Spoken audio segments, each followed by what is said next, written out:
Everything has been said and everything has been written about this great Spanish musician.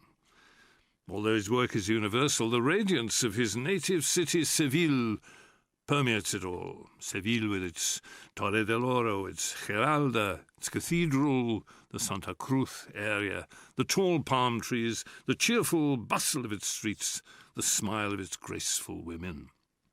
He was a great musician, and he was also a noble man whose soul knew neither envy nor vanity. He was a true friend to his friends. And because of that, now that we're celebrating the centenary of his birth, I want to pay this modest homage to him full of admiration and love. Joaquín Turina and I were good friends, in spite of the age difference, and I saw him frequently, principally on account of his position as Commissioner for Music.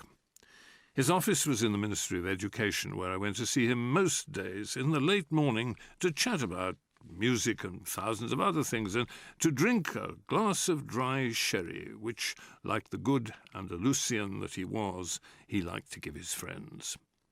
He was a very pleasant man, and although he was aware of his worth, he never ever presumed.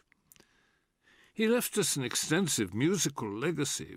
Works for orchestra, the Sinfonia Sevillana, for example, comes to mind, a good number of chamber music pieces too, and many songs. He wrote a great deal for the piano. His Danzas Fantásticas, which he orchestrated later on, are very evocative, very original, very typical of him in their pianistic style, based on Andalusia, since he was a good son of Seville. Obviously, it was not as complicated or as difficult as Albéniz, but it was very pleasant to play. Turina's music will last because of its pronounced individuality, which makes it immediately recognizable. It will endure, like the best of Spanish music, and importantly, pianists will always play it.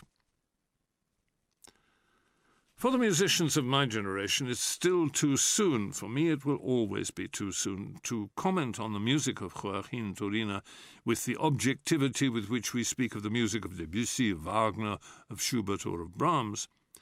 Turina's most significant music is too closely linked, I might even say tied, to memories and even events in our own lives, for us to be able to separate the emotional impact of the music from our own personal emotions.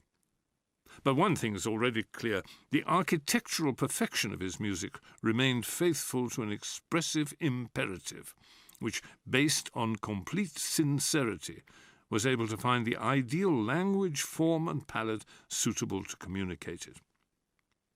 There was in the man a mixture of Christian resignation and Moorish fatalism that made him impervious to physical pain, and there was in the artist a combination of discipline and reverie. Why did people want more variation in the external forms that his music took? Did the expressive imperative that motivated it vary?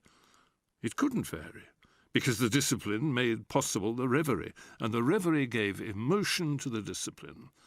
This balance required absolute constancy in the expressive creations of his art.